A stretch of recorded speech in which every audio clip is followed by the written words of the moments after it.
dažādi apstākļi, kas radīja sajūtu, ka kaut kas nenotiek tā, kā vajag, vai tā, kā gribās drīzāk, jo vajag jau tas tāds formāls aspekts.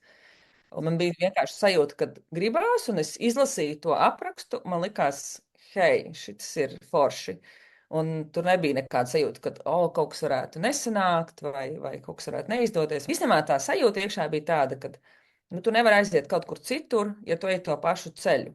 Nu, un, ja ir Jā, jādabūt kaut kas cits, tad ir jāiet kaut kāds cits ceļš. Un tad šis bija viena no apzinātām lietām, ko es eksperimentēju darīt, mērķiecīgi ok. virzoties uz to, ka ir jāiet cits ceļš, lai dabūtu citu rezultātu. Labi, aizgāju to ceļu. Ko tu tur piedzīvoji? Kas tas bija tev, šī darbnīca? Nu, pamatā tā bija ļoti tāda forša pauze izpratnei pašai par sevi, kaut kādi jautājumi, varbūt ne tik burtiski, cik tieši darbnīcas uzdotās lietas un jautājumi lika padomāt. Un līdz ar to atnāca dažādas atklāsmes vai kaut kādas vienkārši pārdomas, kas noteikti ietekmē kaut kādas lēmumus pēc tam tālāk, vai vismaz sajūtas par to, kas tālāk notiek. Kas attiecas uz teorētiskām lietām, man jau viņas kādu laiku īsti neinteresē, tā kā šis arī bija noteikti viens no momentiem, kur, izlasot to aprakstu, man bija skaidrs, ka tas ir priekš manis. Un attiecīgi, jā, visas tieši tās darbīgās lietas, kuras mēs darījām to 4 nedēļu laikā, tās bija kā reiz tās, kas lika tā praktiski darbojoties, veicināt sevi, domāt un kaut kā attīstīt. Jo droši vien, ka tas būtu vienkārši tāda klausīšanās, bija pusstundiņa, tu stāstīji kaut kādās reizēs kaut kādu praksi. Nu, kamēr tu klausies tā, nu jā, bet tu īsti nesaproti, ko ar to darīt. Un savukārt, tad, kad sāk darīt tad viņš kaut kā iedod tādu pilnīgi citu prizmu tam visam. Darbnīcai nosaukums bija Sirds ceļš darbā, tad man finālā bija secinājums, ka ne viss, kas man patīk, ir obligāti jābūt darbs. Viņš var būt arī hobijs un visādas citādas prizmas, kuras var dzīvot paralēli un dot prieku, attiecīgi mani pilnveidojot kā personību. Tā kā es tieši otrādi guvu apliecinājumu, ka ne viss, kas man patīk, viņam ir obligāti jākļūst par darbu, bet viņš var būt forša sastāvdaļa no tā, ko es daru. Es ieguvu pārliecību to, ka tas, ko es daru, tas ir tas, kur man ir jābūt. Tā kā tas drīzāk bija tāds apliecinājums tam, ka tas, ko es daru, ir tā kā profesionāli, tas, kas man pašai patīk, izaicina. Kad ir citas lietas, kuras es arī varu darīt, kas var kļūt par ienākumu avotu, bet viņam nav jākļūst par pamata ienākumu avotu. Ko tev šī atklāsme vai šis secinājums dod? Tādu baigo mieru, ka man nav jāmēģina izvēlēties īstenībā. Faktiski man nav obligāti jāizvēlās viens vai otrs, ka viņi var būt abi divi kaut kādā mirklī. Ok. Um, Tad kāds cilvēks, kas varbūt skatās, domā, vai šī ir priekš viņa pieredze, uz kur iet vai nē. Kā tu to teiktu, kam tas ir un kam tas nav?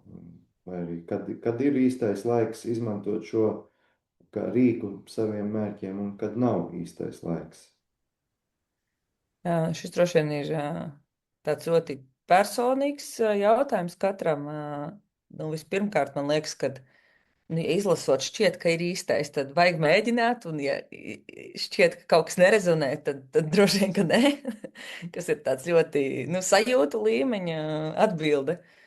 Jo citādā ziņā, skaidrs, ka man iekšēji ir pārliecība, ka tam, kam viss iekšēji ir kārtībā, viņš visticamāk pat nemaz neizlasīs šo aprakstu par šādu pasākumu. Savukārt, ja tu esi jau nonācis līdz lasīšanai par to, tu ieraugi virsrakstu, un jautājums, vai virsraksts triggerē, un tu lasi tālāk, vai viņš netriggerē. Un man liekas, ka tad, kad viņš triggerē, tad ir vērts pievērst uzmanību, un ja viņš netriggerē, visticamāk tam cilvēkam ir sajūta, ka viņš dara to, ko viņš vēlas, un tad tam varētu nebūt arī tik liela pievienotā vērtība. Kaut gan tādā plašākā mērā skaidrs, ka darbnīca jau bija ne tik daudz, cik par darbu, cik ļoti lielā mērā par savu potenciālu un sevis pazīšanu. Un tas savukārt droši vien ir derīgs jebkuram, ja ir sajūta, ka to vajag. Tu vēl minēji to, ka tam, kuram viss kārtībā, tad varbūt neinteresēs. Kas ir tās tēmas, kuras, kad nav kārtībā, tad šis ir instruments, lai to kārtotu?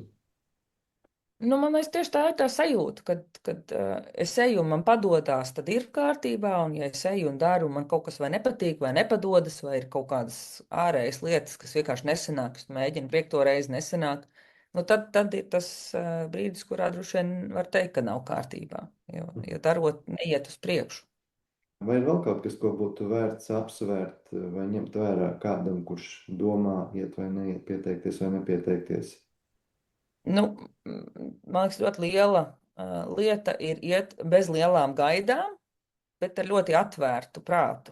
Daudz no tām lietām bija ļoti praktiskas, un ja tev ir jāsāk kaut kas tēlot vai kaut kas spoguļot, tad tev ir jābūt tādam ļoti atvērtam tai pieredzēji. Un ja tev ir kaut kāda aizsprieduma iekšā, vai, teiksim, es pati sevi reflektēju, man kaut kādu laiku atpakaļ likās, es labāk paskatos no malas, dažādos pasākumos, sākot no ballīšu spēlēm un beidzot ar jebkādiem citiem pasākumiem.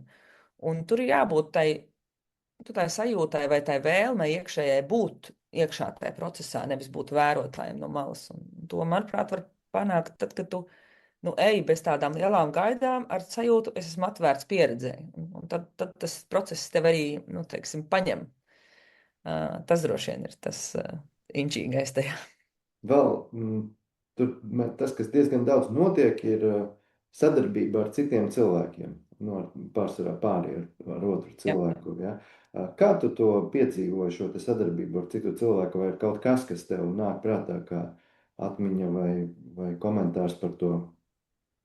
Nu, tas droši vien bija tas viens no stāstiem par to atvērto prātu, jo tā bija diezgan interesanta pieredze, un es ar savu matemātisko domāšanu finālā izdomāju, ka visticamāk, kad tās sajūtas tur ir divos virzienos, kad, ja tu sadarbojies ar kādu cilvēku, tu tāpat to, ko viņš dara vai saka, reflektē caur savu kaut kādu pieredzi un paņem to, kas tev ir derīgs. Jo skaidrs, ka katrā tajā sadarbībā viņas visas bija brīnišķīgas, un es katru reizi spēju paņemt tādas ļoti foršas atklāsmes, vai kaut kādus viedokļus, vai kaut kādas pārdomas, kas man raisījās no tā visa. Un, ja es paņemu, ka skaidrs, ka tā interakcija bija, teiksim, šī tik gara, es jau paņemu kaut kādas mazas daļas no tā visa, jo man ne viss norezonē.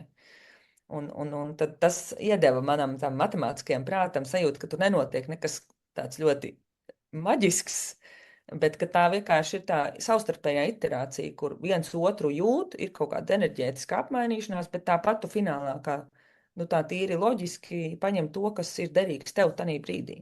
Bet jā, tās sadarbības, viņas bija tiešām superīgas, un man reizēm bija tāds, kā to var, kā šis tagad sanāca.